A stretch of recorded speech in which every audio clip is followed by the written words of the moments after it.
The Dromedary King, written by Aviva, copyrighted to and sole property of Aviva, published by String of Light Publishing, an Aviva enterprise.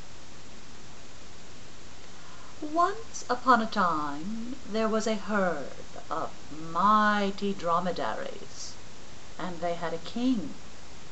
And the king, like most kings, was admired and loved and sought.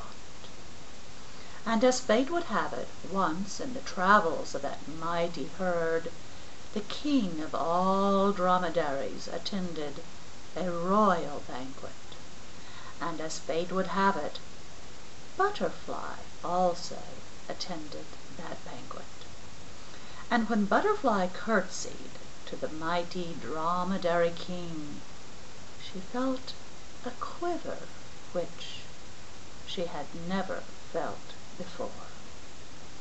And supposedly, as the story goes, the dromedary king said that he also felt something, though no one knows for sure. And as fate would have it, they met in the rooms of 9 and nothing and 3. And it was in those rooms where the king made promises which all kings make at one time or another. And like all kings, he thought that Butterfly knew enough of the world that she would not take him seriously.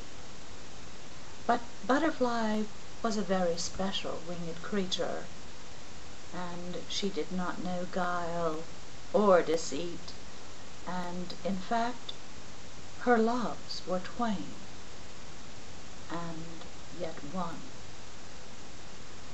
both truth and beauty. So the next time they met, as fate would have it, the king of the dromedaries made another promise to attend a private banquet. However, truth be told, much to the surprise and consternation of Butterfly, the dromedary king had no intention of ever attending that private banquet. And so, as the night passed and Butterfly sat at her banquet table with every delicacy that she could afford, and dressed in all of her silken finery, she realized finally that the king would not arrive. Therefore she sighed a breath of holiness and penned a poem in tribute to her constant companions, beauty and truth.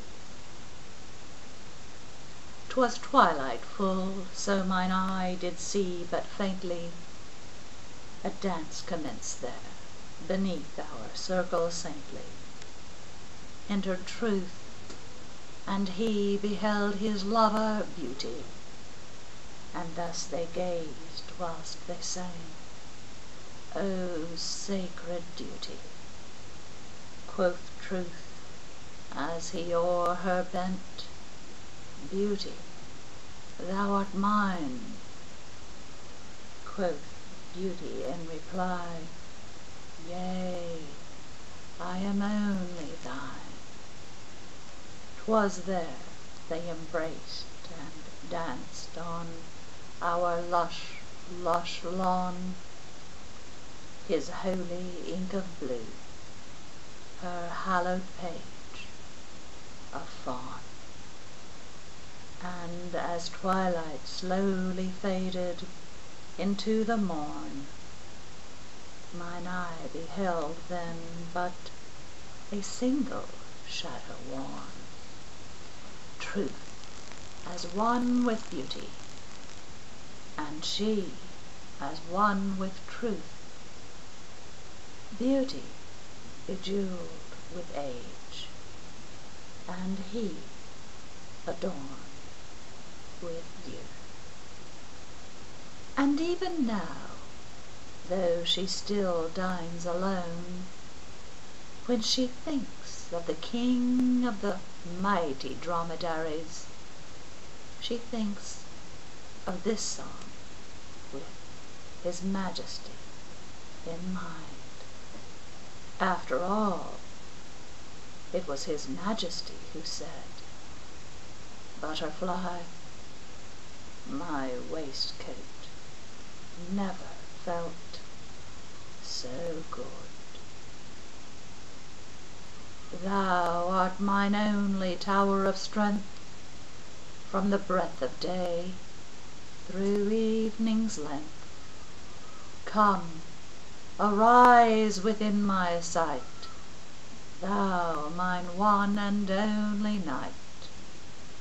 Be the single shadow o'er me cast, whilst my grace thou governest at last." And thus, as the story goes, in her constant reverie, she knelt before him. He plucked away her wings, and she turned to join the others who had gone before.